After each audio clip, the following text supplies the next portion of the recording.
நேர்களே, தமிழ்நாட்டை பொறுத்த வரைக்கும் பெரியவங்களும் சரி பெண்களும் சரி ஒரு மிட் நைட்டில் ஒரு வேலை விஷயமா வெளில போகிறாங்கன்னா யார் நம்பி போவாங்க?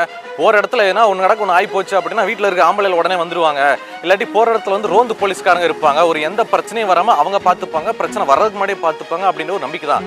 ஆனால் அப்படி போயிட்டு இருக்கும்போது அந்த ரோந்து போலீஸ்காரங்களே பெண்கள் கிட்ட நடக்கிறது, அவங்கள வந்து அரெஸ்ட் பண்ணுறது, பெரியவங்களை எட்டி உதைக்கணும்னு சொல்லிட்டு வேலையே பயிர மேஞ்சக்காதே அந்த போலீஸ்காரங்களே இப்படி பண்ணால் எப்படி இருக்கும்? செம்ம கடுப்பாக இருக்கும் பார்த்தீங்களா? கொள்ள வெறியாக இருப்போம். அப்படிப்பட்ட ஒரு கேவலமான சம்பவம் தான் 2 போலீஸ்கார நாய்களால திருவண்ணாமலையில நடந்திருக்கு. மக்களே, 2 நாளைக்கு முன்னாடி திருவண்ணாமலை பைபாஸ்ல ரோந்து பணியில் ஈடுபட்ட 2 கேவலமான காவலர் நாய்கள் அந்த பக்கத்துல இருந்து காய்கறி லோடு ஏத்திட்டு வந்த ஒரு ஆந்திரா லாரியை பார்த்து அந்த லாரியை வந்து ஒரு அண்ணனும் அவங்க 2 தங்கச்சியும் கூட வந்துட்டு இருக்காங்க. அந்த அண்ணனை பிடிச்சி அவனை மிரட்டி அவங்கிட்ட இருந்து 18 பெண் தங்கச்சியை மட்டும் புல்லட்ல ஏத்தி கொண்டு போயிட்டு பக்கத்துல இருந்த சுடுகாட்டு புதர்ல வச்சு மாத்தி மாத்தி இவன் முடிச்சுட்டு அவன் முடிச்சுட்டு இவன் சொல்லிட்டு மாத்தி மாத்தி சீரழிச்சிருக்கானுங்க. இந்த சம்பவம் திருவண்ணாமலை மட்டும் இல்லைங்க, ஒட்டுமொத்த தமிழ்நாட்டு மக்களையே பெரிய பரபரப்பை ஏற்படுத்தியிருக்கு. அடா பாவிகளா, உங்களை நம்பித்தாண்டா நாங்களாம் வெளில வரோம், உங்களை மாதிரி நாய்களே போலீஸ்காரங்களை இப்படி பண்ணா என்னடா பண்ண அப்படின்னு சொல்லிட்டு மக்கள் வந்து போலீஸ்காரங்களை பற்றி கேள்வி கேட்க ஆரம்பிச்சிட்டாங்க. இப்படிப்பட்ட கொடுமையான கீழ்த்தனமான சம்பவத்தில் ஈடுபட்ட அந்த 2 விலை அந்த போலீஸ்காரங்க யாரு? அவனுங்களால பாதிக்கப்பட்ட அந்த பெண் யாரு? விடிய அந்த சுடுகாட்டு போதில் அந்த பெண் என்ன நிலைமையில இருந்துச்சு? கடைசியில் அந்த பொண்ணை எப்படி மீட்டாங்க?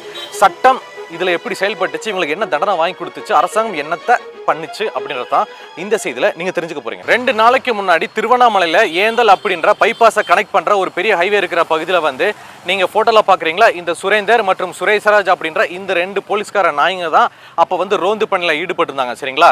ஸோ அதுக்கு முன்னாடியே வந்து பாத்தீங்கன்னா ஆந்திரால இருந்து சரக்கு, அதாவது காய்கறி லோடெல்லாம் ஏத்திட்டு இருந்த ஒரு பெரிய சரக்கு லாரி வந்து அந்த பைபாஸ் வழியா உள்ள போயிட்டு திருவண்ணாமலைக்கு உள்ள போயிட்டு அங்க உள்ள காய்கறி மண்டியில சரக்கு லோடு எல்லாத்தையும் இறக்கிட்டு திரும்ப இவங்க இருக்கிற இந்த ஏந்தல் இந்த பைபாஸ் வழியா வந்து கனெக்ட் பண்ணி ஆந்திரா போறதுக்கு இந்த பகுதி வந்திருக்கிறாங்க.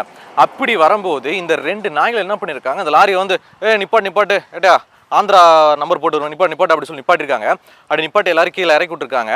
அப்படி இறக்கி விடும் போது தான் தெரிய வந்திருக்குது, அந்த சரக்கு லாரியில் இருந்தது வந்து பார்த்தீங்கன்னா ஒரு அண்ணன், அவங்களோட 2 தங்கச்சி. அதாவது அந்த சரக்கு லாரியை ஓட்டிட்டு வந்து ஒரு அண்ணன், அவங்க கூட நானும் அவங்க கூட வரேன்னு சொல்லிட்டு வந்து 2 தங்கச்சிங்க வந்திருக்காங்க.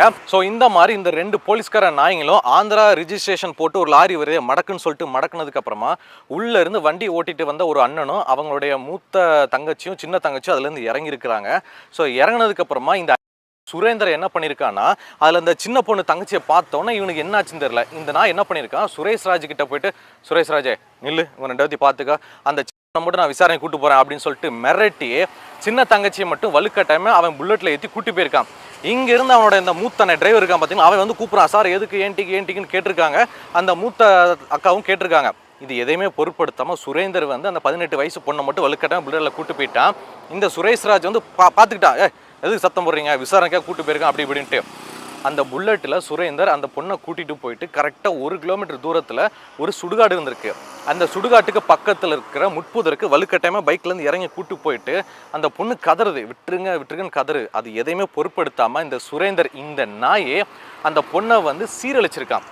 இவன் சீரழிச்சது மட்டும் இல்லாமல் கொஞ்ச நேரத்துக்கு அப்புறமா சுரேஷ்ராஜ் அந்த லாரி பக்கத்தில் இருக்கான் பார்த்தீங்களா, அந்த நாய்க்கு ஃபோனை போட்டு, சுரேஷ்ராஜ் நான் முடிச்சிட்டேன், நீ வா ஸ்பாட்டு கிளம்பி வா, அவனுங்க கிடக்கட்டும் சொல்லிட்டு இவனையும் வர வச்சு இவங்க 2 பேரும் மாற்றி மாற்றி அந்த பொண்ணை சீரழிச்சிருக்காங்க.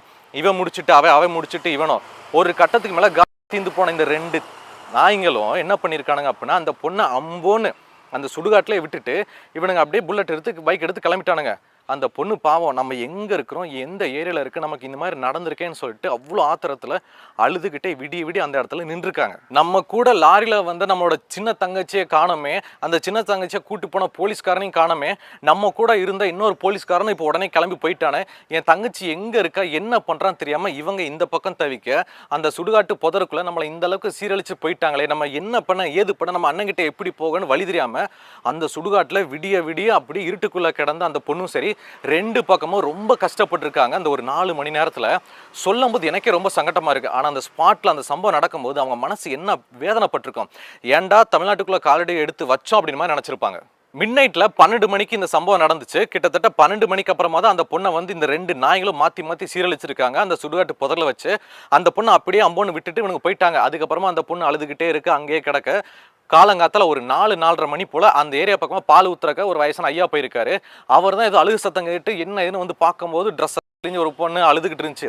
அந்த பொண்ணை வந்து என்னம்மா என்ன ஏதுன்னு கேட்கும்போது அந்த பொண்ணு இந்த மாதிரிலாம் சொன்னதுக்கு அப்புறமா அந்த பொண்ணை வந்து கரெக்டாக ஒரு பைக் எடுத்து 4-5 பேர்த்த கூட்டிக்கிட்டு அந்த பொண்ணு சொன்ன இடத்துல, அதாவது அந்த ஏந்தல் அந்த ஹைவே பகுதி இருக்குது பார்த்தீங்களா, அங்கே தான் இந்த பொண்ணோட அண்ணன் இருந்தாங்க பார்த்தீங்களா, அங்கே கூட்டு போய் விட்டாங்க. தங்கச்சியை பார்த்துட்டு அண்ணன் ஓடியா போய் என்னம்மா என்னங்க போனால் என்ன நடந்துச்சுன்னு கேட்கும்போது அந்த பொண்ணு சொல்லிடுச்சு, அண்ணன் இந்த மாதிரி அந்த போலீஸ்காரன் கூட்டு போடாமல போன இடத்துல இந்த மாதிரி பண்ணிட்டானே, அது போக வந்து அவனோட ஃப்ரெண்ட் இங்கேருந்து ஒருத்தர் இருந்தால் பார்த்தீங்களா, அவனையும் கூட்டு வர வச்சு 2 பேரும் மாற்றி சீரழிச்சிட்டாங்க, என்ன பண்ணனே தெரியல, விடி அழுதுகிட்டே இருந்தேன், அந்த ஐயா தானே கூட்டு வந்தாருன்னு சொல்லிட்டு உண்மையை சொன்னதுக்கப்புறமா அந்த பகுதி மக்கள் இந்த சம்பவத்தை கேட்டு 108க்கு கால் பண்ணியிருக்காங்க. கால் பண்ணி இந்த பொண்ணை வந்து திருவண்ணாமலை அரசு மருத்துவமனைக்கு வந்து ட்ரீட்மெண்ட்காக அனுப்பிச்சு வச்சிட்டாங்க. இப்போ அந்த பொண்ணு ஹாஸ்பிட்டலில் ட்ரீட்மெண்ட்டுக்கு எடுத்துட்டு இருக்காங்க அப்படின்ற விஷயத்த அங்கே ஹாஸ்பிட்டலில் இருக்கக்கூடிய ஊழியர்கள் மருத்துவர்கள் மூலமா டிஎஸ்பிக்கு தகவல் போயிடுச்சு. ஸோ திருவண்ணாமலை டிஎஸ்பி சுதாகர் வந்து ஸ்பாட்டுக்கே வந்து அந்த பொண்ணை வந்து விசாரிக்கிறாங்க. என்னம்மா என்னாச்சு, என்ன பிரச்சனை சொல்லுங்கம்மான்னு சொல்லி விசாரிக்க அந்த பொண்ணு எல்லாத்தையுமே சொல்லிட்டாங்க. அந்த பொண்ணு வந்து சொல்லியிருக்கிறாங்க, இந்த மாதிரி புல்லட்டில் வந்தா சார் ஒரு மாதிரி இருந்தால் முடியலாம், ஒரு மாதிரி இருந்துச்சு, கொஞ்சம் கணத்தால அப்படின்னு சொல்ல பாதிக்கப்பட்ட பொண்ணுக்கிட்ட இருந்து எல்லா வாக்குமூலத்தையும் வாங்கிக்கிட்ட டிஎஸ்பி சுதாகர் அவங்களுடைய ஸ்பெஷல் டீமை ஃபார்ம் பண்ணி ஒரு இன்வெஸ்டிகேஷன் பண்ணுறாங்க. அன்னைக்கு ராத்திரி யார் ரோந்து பணிக்கு போயிருந்தா, அங்கே யார் இருக்கான்னு பார்க்க சொல்லியிருக்காங்க. ஸோ இவங்களும் அந்த பொண்ணு சொன்ன அடையாளங்கள் மற்றும் அந்த ரிஜிஸ்டர் இருக்கும் பார்த்தீங்கன்னா கைது போட்டவனுங்க, அதில் வந்து எடுத்து பார்க்கும்போது பிடிச்சிட்டானுங்க. அன்னைக்கு வந்து ரோந்து பணியில் இருந்தது நான் ஆல்ரெடி சொன்ன மாதிரி தான் இந்த சுரேந்தர் நாயும் இந்த சுரேஷ்ராஜ் நாயும் தான் அப்படின்ற கண்டுபிடிச்சிட்டாங்க. அதுக்கப்புறமா அவனுங்களை வர வச்சு ரகசிய இடத்துல வச்சு விசாரணை பண்ணியிருக்காங்க.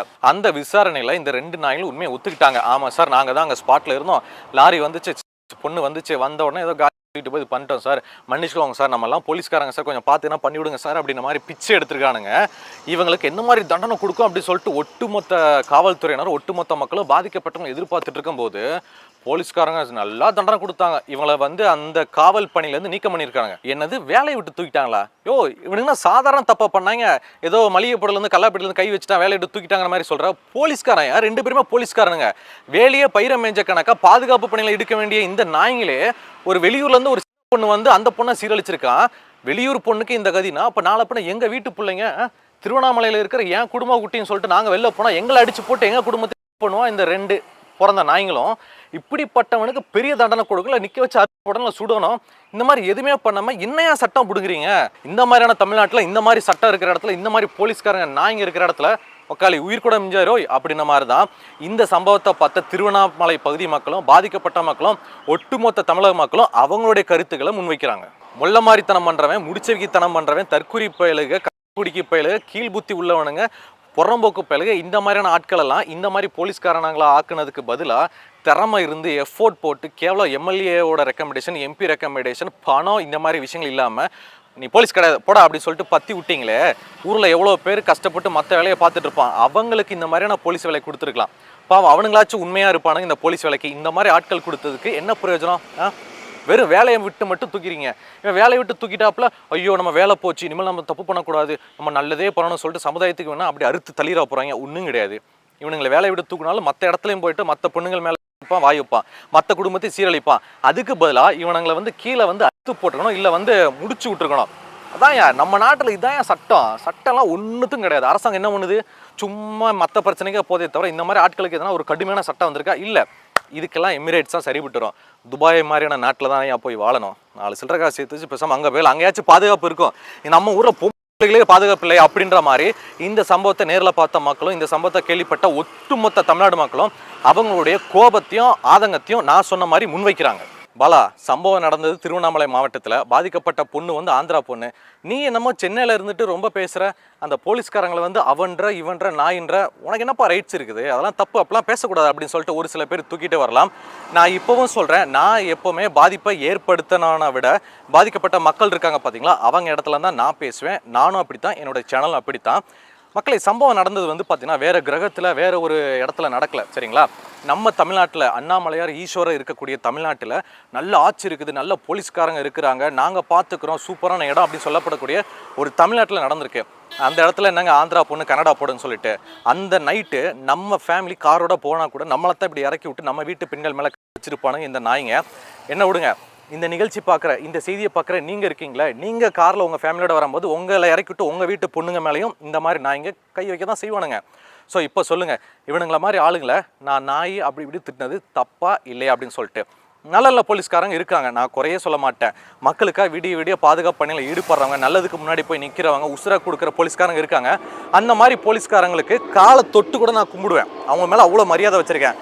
ஆனால் இந்த மாதிரியான கேப் மாதிரித்தனம் பண்ணுற போலீஸ்காரங்களை மனுஷனாக கூட இல்லைங்க, கூட நான் மதிக்கவே மாட்டேன். ஸோ இந்த சம்பவத்தில் பாதிக்கப்பட்ட அந்த பெண்ணை வந்து நம்ம குடும்பத்தில் ஒரு பெண்ணாவோ, இந்த செய்தியை பார்க்குற நீங்கள் உங்கள் குடும்பத்தில் இருக்கிற ஒரு பெண்ணாவோ, உங்கள் மனைவியாவோ யோசிச்சு பாருங்க. ஸோ நீங்கள் கார் எடுத்துகிட்டு வர்றீங்க, ஒரு இடத்துக்கு போகிறீங்க, அங்கே இந்த மாதிரி 2 போலீஸ்காரன் நான் இங்கே இருந்து இறங்க சொல்லி உங்கள் வீட்டு பெண்கள் மேலேயும் உங்கள் மனைவி மேலேயும் கை வச்சா எவ்வளோ கோவம் வரும். உங்களுக்கு ஒரு ஆத்திரம் வருதா இல்லையா? கொஞ்சம் மனசாட்சியோட நினச்சி பாருங்களேன். அப்போது ஏன் கோபம் நியாயமானதா இல்லையான்றதை நீங்களே சொல்லுங்க. ஸோ மக்களே, இதான் செய்தி, இதான் சம்பவம். இந்த 2 நாய்களால் பாதிக்கப்பட்ட அந்த பெண் வந்து பார்த்தீங்கன்னா கண்ணை கசக்கிட்டு இன்னும் ஒரு 4 நாள் ஆந்திரா போயிடுவாங்க. ட்ரீட்மெண்ட் முடிஞ்சு அங்கே போனதுக்கப்புறமா சாகிற வரைக்கும் அவங்களுக்கு நடந்த அந்த துயர சம்பவத்தை நினச்சி நடைபெறமாகவே வாழுவாங்க. ஆனால் அந்த பெண்ணை அந்தளவுக்கு ஆக்குனாங்க பார்த்தீங்களா. இந்த 2 நாய்களுக்கு வெறும் வேலையிலேருந்து மட்டும்தான் தூக்கியிருக்காங்க. இவனும் ஜாலியாக தான் இருக்கானுங்க, சந்தோஷமாக தான் இருக்கானுங்க. வேலையை விட்டு தூக்குனாப்புல என்ன எதனா பண்ணாங்களா கீழே அறுத்து போட்டாங்களா? ஒன்றும் கிடையாது, ஜாலியாக தான் இருக்கிறானுங்க. இவங்க அடுத்தடுத்து வேலைக்கு போகிற இடத்துல வந்து வேறு வீட்டு பெண்கள் மேலேயோ ஒரு குடும்பத்து மேலேயோ கை வைக்க தான் போகிறாங்க. ஏன்னா சட்டம் அந்த மாதிரி இவங்களுக்கு வந்து சாதகமாக செயல்பட்டுருக்கு. அரசாங்கம் என்ன பண்ணுதுன்னு ஒரு கேள்விக்குறி தாங்க உருவாகிருக்கு. ஒன்றும் சொல்கிறதுக்கு இல்லை. எனக்கும் பாதுகாப்பு இல்லை, நம்ம வீட்டு பெண்களுக்கும் இங்கே பாதுகாப்பாக இல்லை. இந்த மாதிரியான ஆட்களுக்கு இதை விட கடுமை என்ன தண்டனை கொடுத்துருக்கலாம்? இந்த மாதிரியான ஆட்கள் உங்கள் முன்னாடி நிற்கிறாங்கன்னா நீங்கள் என்ன பண்ணுவீங்க அப்படின்ற உங்களுடைய கருத்துக்களை பாலாவை என் கூட சேர்ந்து கீழே கமெண்ட்ல தெரியப்படுத்துங்க.